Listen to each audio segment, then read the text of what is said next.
Obviously there are fundamental differences between Formula One and rally.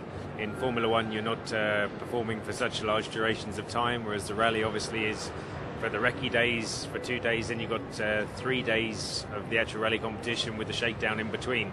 So the duration of driving's longer. In terms of the training, we don't do so much different in terms of fundamentally. The core cardio work is still done.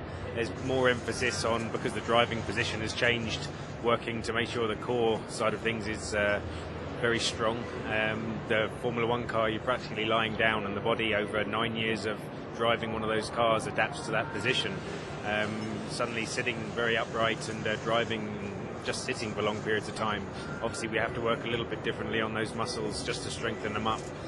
From an endurance point of view as well, there's an element there that we have to incorporate, and depending on the country, the temperature.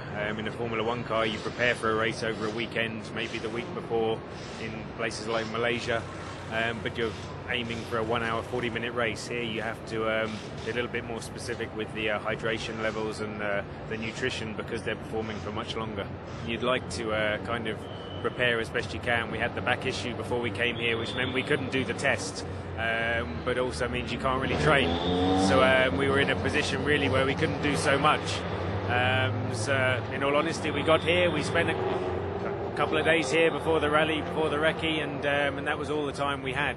Ideally we would have done some form of training here, but we couldn't because of the back issue. So the rest and recovery was more important in this stage than it was actually doing some altitude training.